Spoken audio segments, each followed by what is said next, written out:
ശബരിമല സ്വർണ്ണക്കൊള്ളയുമായി ബന്ധപ്പെട്ട വാർത്തയിലേക്കാണ്.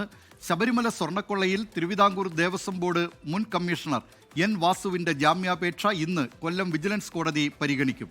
മുൻ administrative officer B Murari ബാബുവിന്റെ ജാമ്യ ഹർജിയിൽ വിജിലൻസ് കോടതി ഇന്ന് വിധി പറയുകയും ചെയ്യും.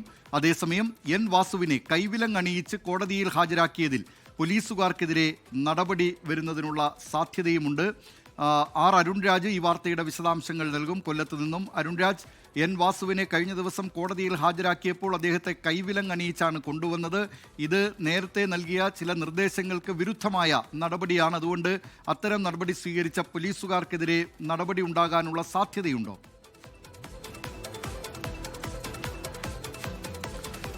ദിലീപ്കുമാർ, ഭാരതീയ ന്യായ സംഹിതയുടെ പുതിയ നിയമങ്ങൾ പ്രകാരം ഏതെങ്കിലും തരത്തിൽ ബലാത്സംഗ കേസുകളോ അല്ലെങ്കിൽ വലിയ ക്രിമിനൽ കുറ്റങ്ങളോ ചെയ്ത പ്രതികൾക്ക് മാത്രമേ കൈവിലങ്ങൽ അണിയിച്ച് മാത്രമേ കോടതിയിൽ കൊണ്ടുവരാവൂ എന്നാണ് ചട്ടം പറയുന്നത്. പക്ഷേ അത്തരത്തിലുള്ള ഒരു ക്രിമിനൽ കുറ്റമല്ല എൻ വാസു ചെയ്തത്. അതുകൊണ്ട് തന്നെ കോടതിയിലെത്തിയപ്പോൾ കൈവിലങ്ങ് അണിയിച്ചത് വളരെ ഗുരുതരമായ തെറ്റാണ് എന്നുള്ളതാണ് നിലവിൽ സ്പെഷ്യൽ ബ്രാഞ്ച് സംസ്ഥാന പോലീസ് മേധാവിക്ക് നൽകിയിരിക്കുന്ന റിപ്പോർട്ട്. ഈ റിപ്പോർട്ടിന്റെ അടിസ്ഥാനത്തിലാണ് പൂജപ്പുര ജയിലിൽ നിന്ന് എത്തിച്ച ഈ എൻ വാസുവുമായി എത്തിയ പോലീസ് ഉദ്യോഗസ്ഥർക്കെതിരെ നടപടികൾക്ക് ഇപ്പോൾ പോലീസ് സേന മുതിരുന്നത്.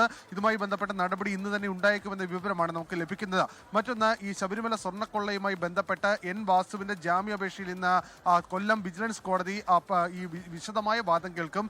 ഈ കേസുമായി ബന്ധപ്പെട്ട് തനിക്ക് കൂടുതൽ പങ്കില്ല എന്നുള്ള വാദമാണ് എൻ വാസു കോടതിക്ക് മുമ്പാകെ വെക്കുന്നത്. കാരണം ഈ കൊള്ള നടക്കുന്ന സമയത്ത് താൻ അവിടുത്തെ ചുമതലകൾ വഹിച്ചിരുന്നില്ല. ഇതിനുശേഷമാണ് ഇതുമായി ബന്ധപ്പെട്ട ചുമതലകൾ ഏറ്റിരുന്നത്.